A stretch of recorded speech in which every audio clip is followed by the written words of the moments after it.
Mr. President, on Sunday, the President appeared on 60 Minutes where he was asked what he was going to do to help alleviate inflation in light of August's continued grim inflation news and the resulting stock market nosedive. The President's response, and I quote, "Well, first of all, let's put this in perspective. Inflation rate month to month was just an inch, hardly at all," end quote. Let's put this in perspective? Mr. President, that might be something to say if the inflation rate had ticked up from, say, 2%, the target inflation rate, to 2.1%.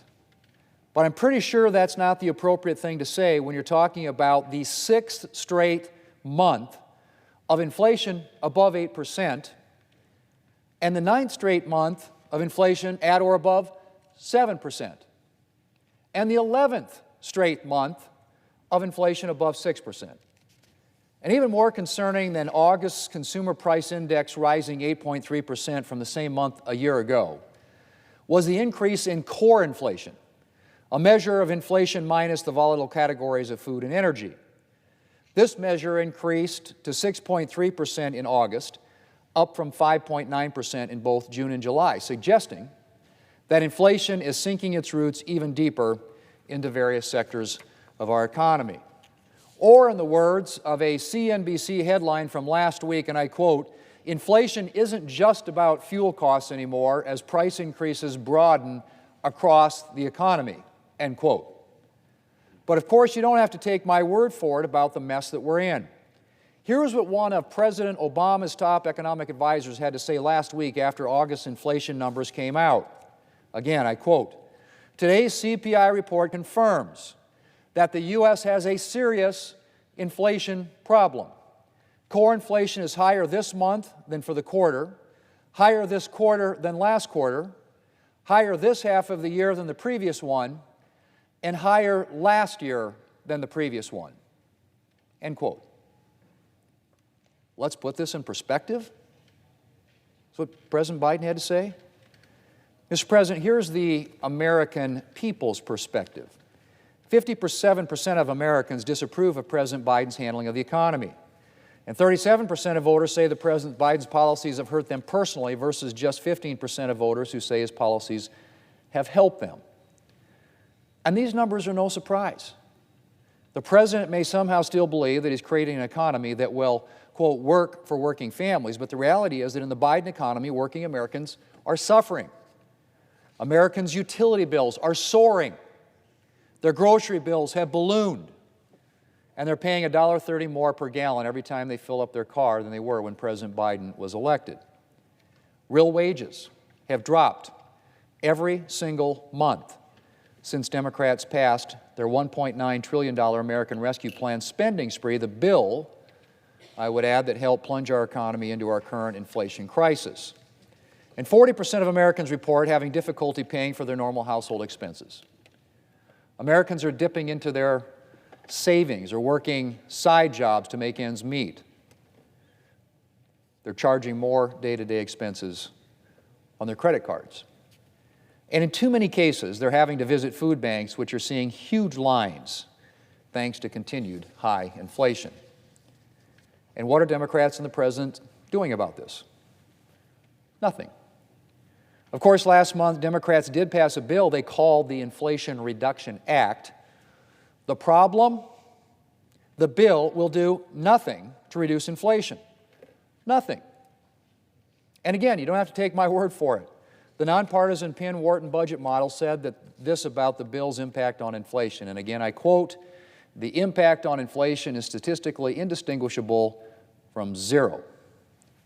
Statistically indistinguishable from zero.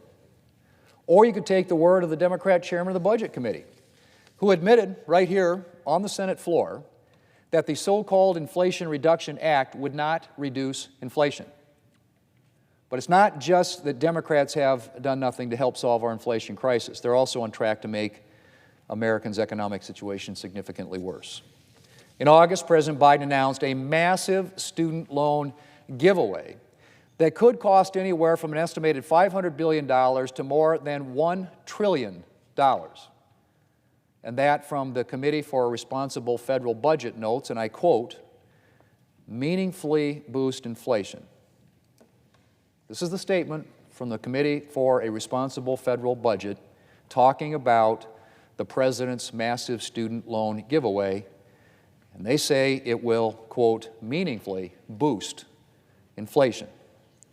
Or as the President of the Committee for a Responsible Federal Budget recently put it, amid 40-year, and I quote again, amid 40-year high inflation, and despite the administration constantly touting its fiscal responsibility, these changes will recklessly add to the debt and make the Federal Reserve's job in fighting inflation even harder, which will amplify our risk of entering a recession, end quote. Now, many of us would argue we're already in a recession, 2 consecutive quarters of negative GDP growth. Inflation has spent 8 straight months at 40-year highs, and the President has decided that now is a good time to implement a policy that will, quote, meaningfully boost inflation. Mr. President, the economy continues to show signs of weakening, driven in large part by the inflation crisis Democrats helped create. Major companies have recently announced job cuts. 63% of small businesses are putting a hold on hiring, and 10% of those are cutting jobs. And we had economic growth, as I mentioned, for the past 2 quarters.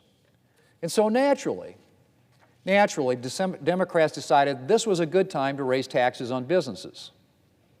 Yes, Democrats' so-called Inflation Reduction Act imposes new taxes on businesses to help pay for their Green New Deal spending.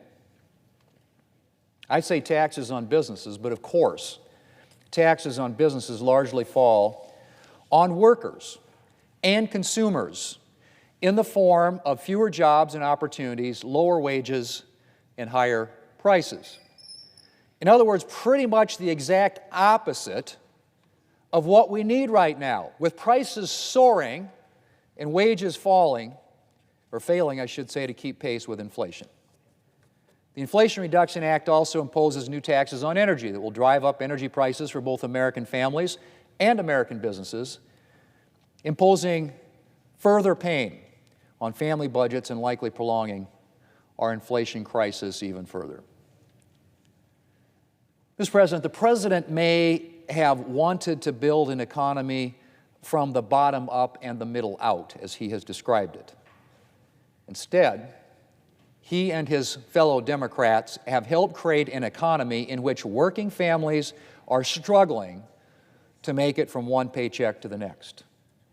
And thanks to the additional tax and spend policies the Democrats have recently implemented, working families are likely to be struggling for some time to come. Mr. President, I yield the floor.